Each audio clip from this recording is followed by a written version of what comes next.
Well, we're gonna have to raise about 12 million to do a new auditorium. That was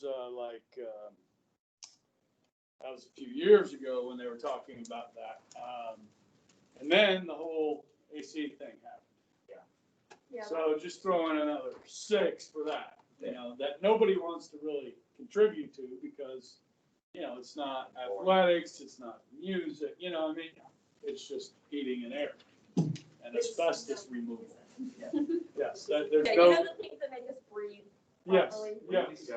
But it's just not something like, oh, I can't wait to get some money for the heating and air, the HVAC system, right? Because the asbestos in the auditorium is really bad, and we always joke that like 20 years we're gonna be like root chemo. Yeah. We're gonna have cancer. But Yep. And your kids will all be able to file class action lawsuits against the diocese and. So like, it'd be like a commercial where it's like, if you went to Chicago between this time and this time, and you Right. have cancer, Call this number. call this number. You may get out like half. And I've been teaching here for 20 years, so. You can really get some money out of them. Is it worth it though? Yeah. It's all good. All right. So last session, guys, I was talking about some economics here. Not sure if you had a chance to watch the video. Hopefully you did. But I was talking about deflation and how awful deflation is in the United States. Because ever since the 1920s, when we started borrowing money to buy all this stuff, like cars and homes and furniture and all kinds of stuff, the American people are a debtor nation. We borrow money, okay? And because we borrow money, it's the money that we're paying back is worth less than when we borrowed it. It makes it easier to pay it back. And then if you have the opposite, which is deflation, where your currency increases in value, then the money you're paying back to the bank is more expensive. This is great for the banks, horrible for people that are in debt, okay? And most of us are in debt. Now, you might not be there yet, but if you're gonna have to pay for school, student loans, you're gonna be in debt. Buy a house, you're gonna be in debt, okay? Now, the tax code kind of favors us a little bit there. They try and do some things with the tax code where you don't have to pay any taxes on the interest on that debt and stuff like that. So sometimes it's actually good to have a mortgage and owe some money because you can offset the interest payments on your taxes and you pay less in taxes. You follow me on that? I'm not a tax attorney, but that's what my wife told me, okay? So sometimes it's not in your best interest to just like pay off the house for tax purposes. Does that make sense? Okay. But in order to create inflation, you have to print more of these. Okay. You have to print dollars. And our government's really good at this. They're very efficient at printing money. Okay. For instance, during the Obama years, when the economy kind of hit the skids there in 2009 with the housing bubble and everything, they started doing what was called quantitative easing. Quantitative easing means you print money, and they were printing on average $50 billion a month and putting that into circulation. Oh, it's worse than that now, so don't worry. So printing all this money, and then how do you get it to the people? Through the banks, okay? So we have this thing called the Federal Reserve in the United States. The Federal Reserve sets the interest rates. The Federal Reserve loans money to the banks. The banks have to pay interest to the Federal Reserve. In return, the banks, when they loan you money, they charge you interest, and that's how they make money, okay? So when the Federal Reserve needs to increase money supply, they lower interest rates. That means it's cheap to borrow money. Right now, it's really cheap to borrow money because they're printing so much of it, okay? And they want to stimulate the economy by getting people to borrow money. So they lower interest rates to 0 or 1%. In Japan right now, they have negative interest rates. That's right. They are paying people money to borrow money.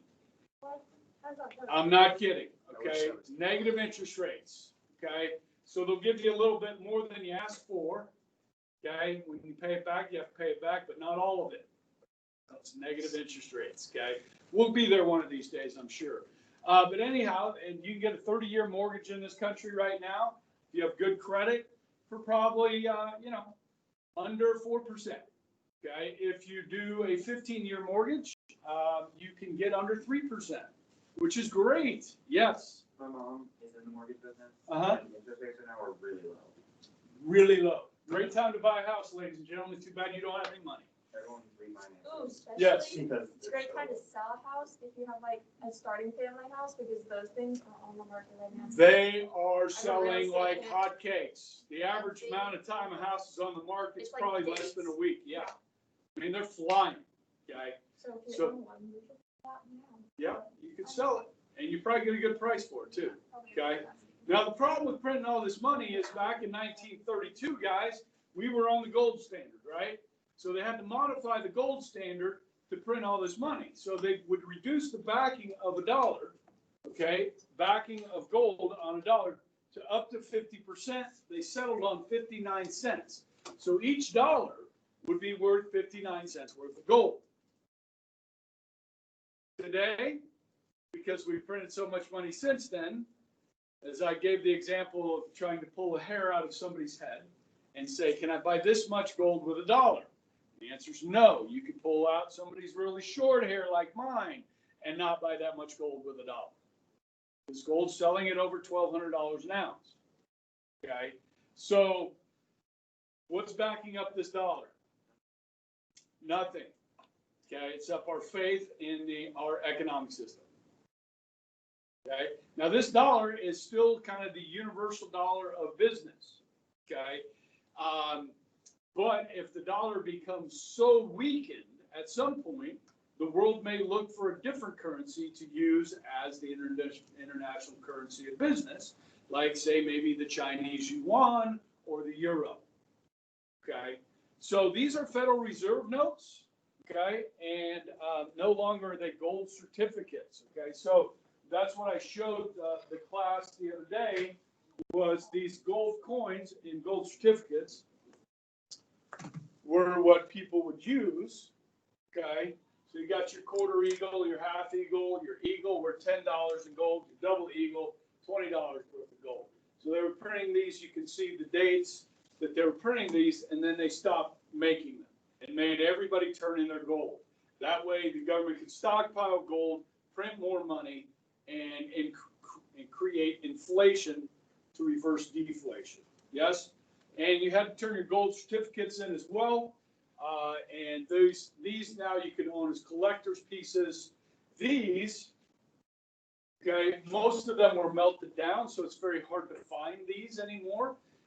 If your grandma or grandpa or great-grandma or grandpa broke the law and didn't turn these back into the mints, to the bank, okay, they are worth a lot of money. So one of these today, I've got a little, I'm going to do it short because I don't have a ton of time. There's a column, this is probably in your notes online, so you can probably look this up. But there was this family that their grandfather died, and in his safe deposit box were 10 of these coins from 1930s. Okay? Now, they're like, holy cow, Grandpa left us some coins. Well, they took it to the U.S. Mint to ask them about these coins, and the U.S. Mint said, let us see those. And then they confiscated them. And so they went to court to get their coins back. Government proved in front of a jury that these coins were likely to have been stolen from the Philadelphia Mint. Okay, now one of these coins was given to the King of Egypt way back when. Okay, it went on auction at Sotheby's, an auction. One coin, an eagle, sold for $7.2 million. That's how rare they are. So here's the moral of the story. If grandma or grandpa dies and have a safe deposit box and they have one of these coins made between these years, do not take it to the U.S. Mint, because it was illegal to own them. All right. So what you do is you go to Canada. You got a friend in Canada? Well, make a friend in Canada. Okay. So you got a friend in Canada. Say, hey, look, if you sell this coin for me, just say somebody in your family had it, I'll give you 10%. Okay. They had 10 of these coins. This was like $70 million. They lost. and coins that gone. That's what that article is about. Okay. So, This video will probably get taken down. yeah, sorry about that. Telling my students how to. Who gave me this? Yeah. All right, that's inflation deflation. Okay, so we're continuing with the, that was the Emergency Banking Act or the bank holiday. Remember that? We talked about that. This was actually the Federal Reserve Act of 1934. Okay, the Federal Gold Reserve Act. Okay. The Emergency Banking Act was before that, right? That was the bank holiday. Okay, we went over that. Okay, that's where they shut down the banks and investigated them. Okay. All right, so moving on. Still talking about the New Deal, the first 100 days, a lot of action. Okay, Roosevelt, if you want action, you got action. Here it comes. Next thing, the SEC, not the Southeastern Conference, but the Securities and Exchange Commission, okay? Securities and Exchange Commission. Now, this is still around today, the SEC, okay? They set it up to regulate the stock market and prevent abuses in the stock market, okay? We probably need some regulation of the stock market after what happened in October of 29. You know, like crazy margin loans and stuff like that. You think we need some regulation possibly? Maybe. Okay. So this is what they did. Okay, with the SEC. They gave power to the SEC to license and regulate the stock exchanges. So there's a few stock exchanges or different types of exchanges in the United States today. Can you name one of them? Say that again, sorry. There are a few exchanges in the United States today. Some of them are stock exchanges. Can you name one? What's it called? The New York Stock Exchange. Have you heard of the NASDAQ? Yeah. Have you heard of the Standards and Poor's, the S&P? Okay. And then you have things like the Chicago Mercantile, where they trade cattle, hogs, corn, wheat, okay? Chicago Mercantile, okay? So these exchanges are licensed by the SEC. So you can't start your own stock company or stock exchange without getting a license from the Federal Reserve or from the SEC, excuse me, okay? Now, if you become a company that issues stock for the public, then they have the power to require data on those stocks and bonds, okay? They regulate activities of investment advisors, okay? Some of you might go to school and study business, where you might want to become a financial advisor, okay? Listen, this is going to be up here for a minute. Listen, you can't just go up on Northridge Road, open a building, and say, you know, stocks are us, and start selling and buying stocks. You have to be licensed, okay? This way, we make sure that you just don't have some fly-by-night, you know, dude buying and selling stocks for you, and doesn't have any regulations on it, okay? These protect investors from predatory investment advisors that will steal your money.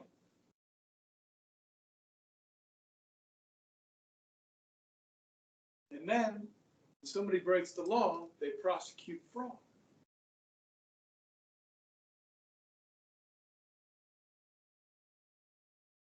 Everybody know who Martha Stewart is? Yeah. Martha Stewart? Okay.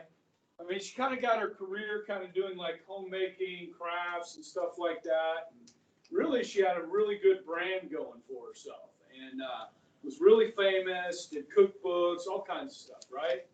You guys know she went to jail? Yeah, for insider trading. Okay, listen. If you run a company that is publicly traded like Boeing, General Motors, Ford Motor Company, there's hundreds, thousands of these businesses that you can buy stock in, okay? If you work for that company and you know that something good or something bad is about to happen with that company, you cannot act on that information by buying or selling stocks before the general public knows that information. That's called insider trading. You know what's going to happen before the news breaks, and you buy or sell stocks to benefit from them. You can go to jail for that. And Martha Stewart. See, she had like 19,000 shares of this company called Inclone. And her investment advisor got some insider information. He called Martha and said, Martha, I got some inside information. You need to sell this stock. So she sold all 19,000 shares just days before this really bad news about this company broke. Guys, the SEC watches for large trades either before good or bad news breaks about a company. Okay, and if they see big trades happening just before or after, or just before it would be, they open an investigation. And so they opened an investigation into Martha Stewart. They got her investment advisor to roll over on her. She went to jail. He cut a deal. And the SEC made an example of somebody very famous. Okay? Now, so you see this sort of thing happen quite a bit. There used to be this guy I knew. Okay? He was an investment advisor. I knew him because his son played on my son's baseball team. Okay? Well, this guy cheated his investors and stole a bunch of money. Okay? He went to prison. Okay? Stole like $1 million. Went to prison. I went to prison in North Dakota in a white-collar prison. You know what I mean? Financial crime. Okay? You ask me, some of these folks that steal money from people should be going to places like Riker and Leavenworth and El Dorado, right? Because they're breaking laws and they're harming people. Now, maybe not physically. They're stealing from people. A lot of money, guy. Bernie Madoff is probably the most famous of these, guy. He ran a massive, fraudulent investment company. And really, his investors were the rich and famous. And so he was living this lavish lifestyle, telling these people that he was investing their money, giving them fake reports about how much money they were making by investing with him. And he was keeping a lot of the money for himself. And he got busted. He will not get out of jail. He will be in jail for life. Okay? We're talking about hundreds of millions of dollars. This guy. Okay? Crazy stuff. So we do need somebody to watch over the system. Okay? So if you go to a reputable, I'm not saying don't invest with Cousin Eddie. Okay? Because Cousin Eddie knows how to invest money. But you got to be careful because Cousin Eddie is his own thing. If you go invest with Charles Schwab or another brokerage, a big brokerage, there's a lot of regulations on these companies that they have to abide by. So your chances of having fraud take place with one of these more reputable companies that have been around is a lot less likely. Okay? Cousin Eddie may do a great job with money. I don't know. But you might be careful. Okay? All right. And the other thing with the SEC is it gave the Federal Reserve Board the power to fix margin rates. So when we talked about margin loans, where you might put down 20%, borrow 80%, you're still allowed to do these types of loans, but it's more like you put down 80%, you borrow 20%. So the Federal Reserve can fix those rates. That makes sense. Okay.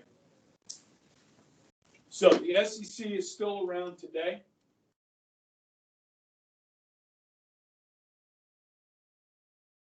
The the economy and beer. Okay. Thought I was to the CCC, but I'm not there. Maybe the next slide. Okay. What? Economy and beer. What's going on there? Yeah, could be. All right, so President Roosevelt wants to balance the budget, okay? Now, if you're trying to balance your checkbook at home, there's two ways to balance your checkbook. One is make more money, or two, spend less money, right? And that's how you balance a budget. So what President Roosevelt wanted to do was he wanted to cut some government spending. Okay, because the government was spending quite a bit of money. Really not that much compared to today, but he wanted to cut government wages and veterans' pensions. Remember the whole bonus bill thing? He wanted to cut veterans. Is this going to be a popular bill? No, it's not. Okay, so cutting the budget is going to be tough to get votes in Congress. Okay, so he comes up with a plan. Now, you guys know the 18th Amendment prohibition, right? The 21st Amendment is going to repeal that. Yes? Okay, so 18, it's illegal to drink, becomes legal. Has nothing to do with age. That's just how the amendments landed the numbers, okay? Okay, so it's one easy way to remember it, right?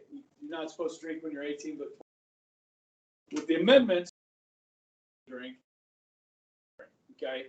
Now, the 21st Amendment had been proposed. Now, any amendment that's proposed has to be ratified by 3/4 of the states, okay? So that takes time. Okay, so in between the proposing of the 21st Amendment and the ratification, they're going to pull a fast one to get this bill passed, okay? First, it's unpopular, but we need to make this unpopular bill of cutting spending, we need to make it popular. So let's add something to it, okay? We're going to add beer and wine, an amendment to the bill in Congress, okay? I'll explain this. I'll let people write this.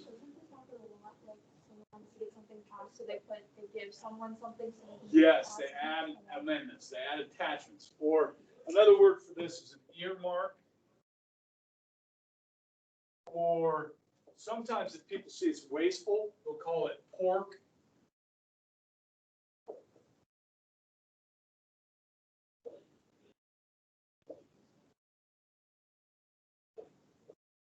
I'll explain this.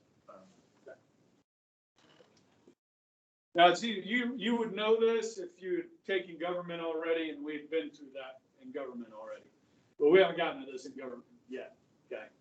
So next semester, all my history students will notice what I'm talking about when we get to it. Okay. So 21st Amendment had been proposed, still had to be ratified, sent to the states. So while that was happening, FDR submitted a bill to legalize just beer and wine, no liquor, no whiskey, no vodka, no gin, no rum, just beer and wine, okay? Attach it to the economy bill that's going to cut wages and pensions, okay? So it would pass. Because people wanted their beer and they wanted it now. Yes? So is he able to do this since they just switched the budgeting system to gets passed at one time? Yeah. So the Bureau of Budget, yeah, just throw it in there. Yeah. That's part of it, but this sort of thing happened before the Bureau of Budget as well. But that's a good thought. Okay, so let me give you some examples, okay? Let's say we have a bill, we'll just say railroad crossings, okay? You know, you got to put up signs, transportation bill, okay? You got to put up sign when a railroad crosses a road, right? Ding, ding, ding, ding, ding, thing, right? Okay. That has nothing to do, okay? Now, you guys know 25th Street on 235 North, it stops at the big ditch. You come around 235, 25th, and then you get Zoo Boulevard. You know where Zoo Boulevard is in 235. You go north of there, 25th Street. Oh, yeah. There's a bridge there, but it doesn't go across the big ditch. Okay? So let's say Ron Estes, our representative in the House, okay, says, I'd really like to get some money from the federal government to build a bridge across 25th Street across the big ditch. So he asked for $22 million so that we can build a bridge. Does it have anything to do with railroads? No. Okay. So this is an earmark or an attachment. Now, since everybody pays taxes, people in California pay taxes, people in Florida pay taxes, these all go to the federal government. This is a federal bill. So really, people of Kansas, as a percentage of all the tax dollars coming in, is not very much compared to the rest of the country. But those other states are going to use the federal income tax, and we're going to take that money and build a bridge. We're going to add this to this bill. Now, I'm of the personal belief that if Kansas wants to build a bridge, Kansas should pay for the bridge. But that's not how it works, ladies and gentlemen. Okay? Now, in the Senate, you get a lot of this. In the House, it would be pretty hard for Estes to put this in. Now, this is a transportation bill. This is related to transportation. So he might be able to do it. Okay? Have you guys heard of the Kansas Cosmosphere? Any of you guys been there? It's a space expo, right? In Hutchinson, Kansas. Where? Where in Kansas? Hutchinson, Kansas. What does Hutchinson, Kansas have to do with the space history or space industry?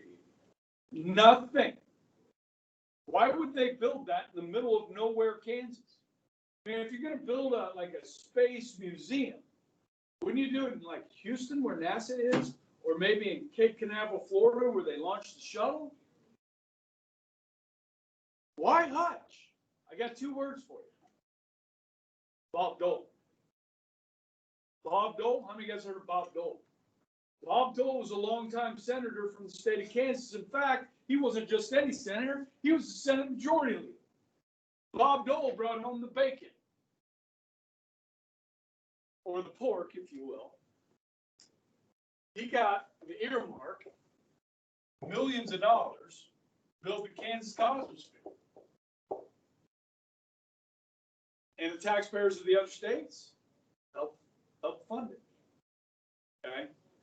Now, this isn't going to cost any money, right?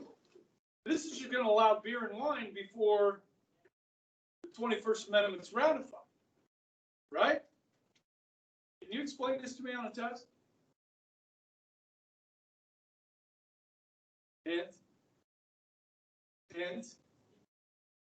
Okay. Now, does anybody see a problem with this? You guys want beer too, right? I'm just kidding. But you know what I'm saying? Everybody wants beer.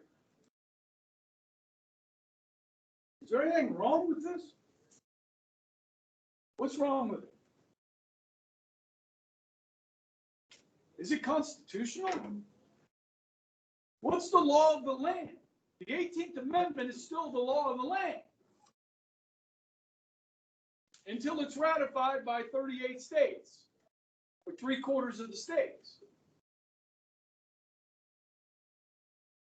This law is unconstitutional. Do people care? No. They want beer, just like the whole thing with the banks, right? Where the federal government came in, the Secretary of Treasury went in, shut down all these private banks, and didn't open them until they saw fit. Where do they have the power in the Constitution to do that? They don't. This law is unconstitutional. Everybody knows it. Nobody cares. Because they want beer. They want it now. They don't want to wait for the amendment. Everybody knows the amendment's going to be ratified. You know what I mean? We've had prohibition since 1919. It's going to end in 1933. Okay? All right. That's just kind of an interesting term. Okay? And when we get to that in government, everybody will know what I'm talking about. Okay? All right, the C. The Civilian Conservation Corps.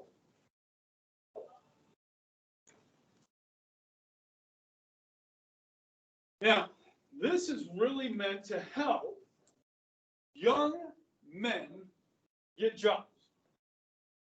Guys, unemployment has skyrocketed, and those people with very little experience are going to be the last ones hired. You know, when you go for a job, they ask you, what kind of experience do you have? And you're like, oh crap, this is my first job. I have none. That's why we have entry-level minimum wage jobs.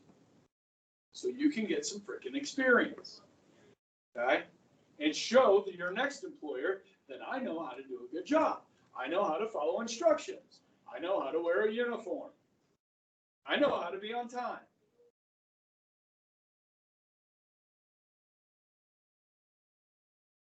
Yes? This is one of the reasons why the minimum wage can be a problem. Because if you keep raising the minimum wage, it's going to be harder for young people to get in and get job experience. Because they're not going to pay you $12 an hour to flip burgers. They're going to make a machine to flip burgers.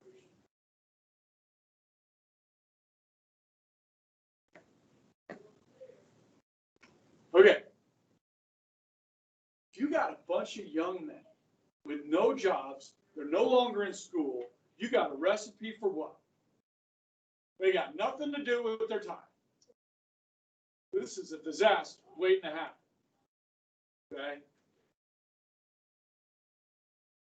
So they're going to send them out to the wilderness. Okay? They're going to put them in camps. Teach them how to be men. Okay? What are they going to do? They're going to plant trees. They're going to stock fish in lakes, rivers, build fire lanes, wilderness trails, restore historic sites, Revolutionary War sites. And the place where they're going to go most is the national parks and national forests. Okay?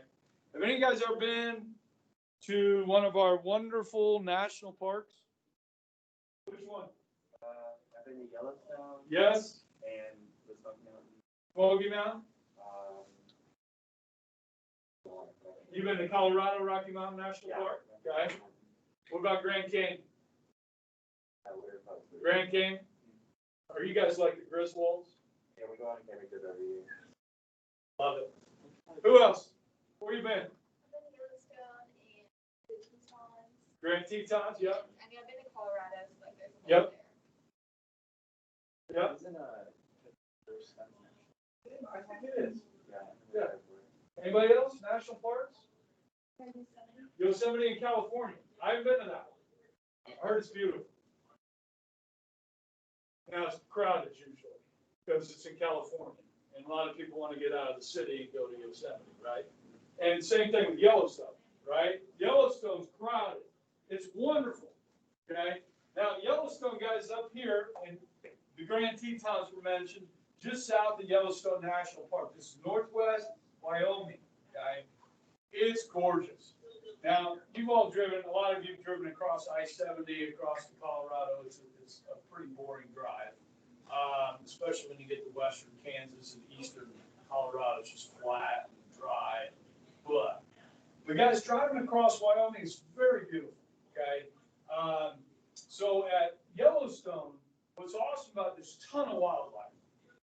I mean, you see bison, you see bighorn deer, you'll see, I saw bears when we were there, elk, moose.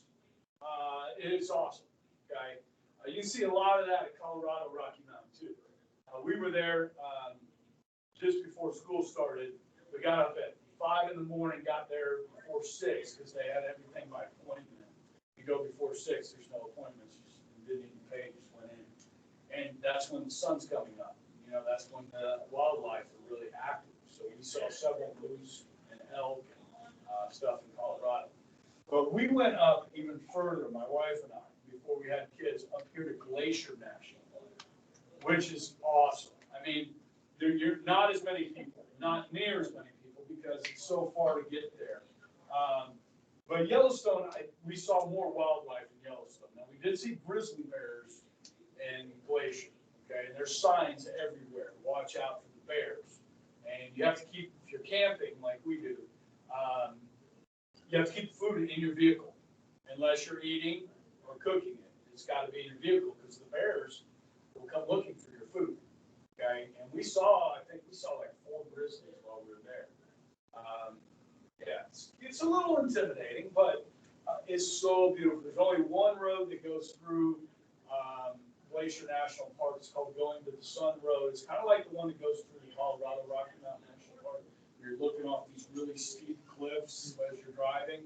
If you don't like heights, yeah, just don't look down. Okay. So, I mean, we have a wonderful national park system.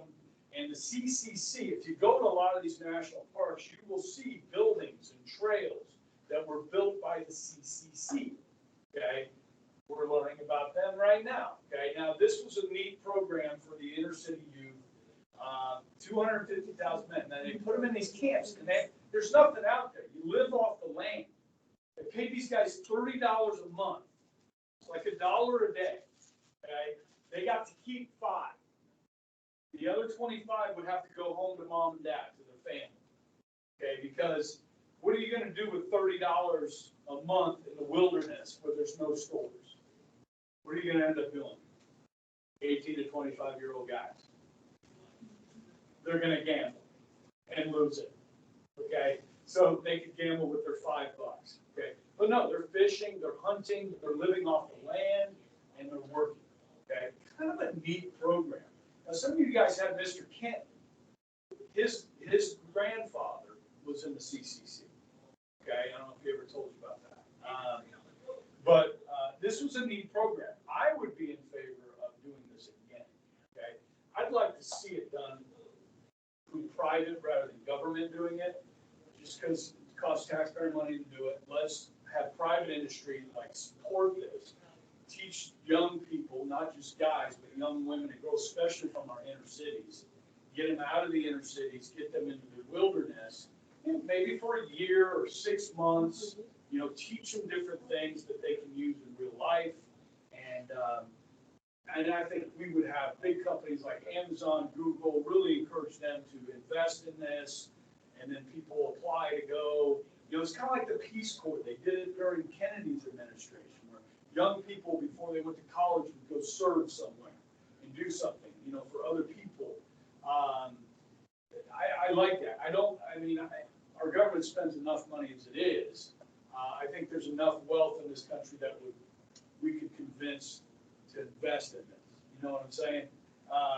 If you're going to put your money somewhere, let's put it somewhere where it's going to benefit society. So I wouldn't mind seeing programs like this again, but if you ever do make it, guys, if you're looking for a great trip, I would definitely say go to Yellowstone. There's a million other people there. There's a bear on the side of the road. People are stopping. Everybody's stopping, getting their cameras out. There's a moose. People put themselves in danger all the time to take these pictures. But it's fun. And then Glacier is it's just untouched wilderness. It's beautiful. It really is. And all the campsites are around the outside of the park. So the only way you get to the middle of the park is by hiking. It's untouched. It's awesome. Okay. All right. So there's my spill on the national parks. Okay. This was a good deal for these guys. And it taught them, hard work. So this is like a picture of some of the camps there that they, tent camps that they had out in the wilderness. These guys did a lot of neat things. So we had this from 1933 to 1942, the CCC.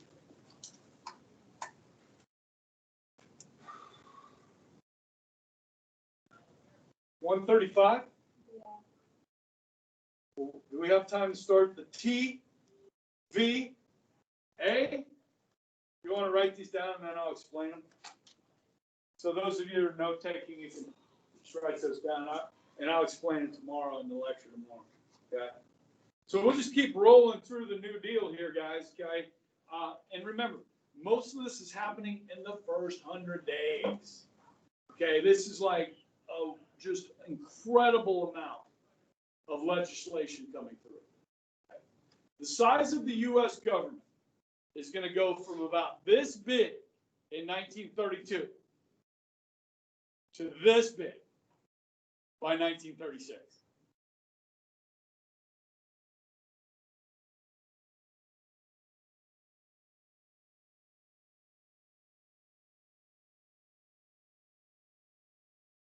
You went to the Smokies. Yeah.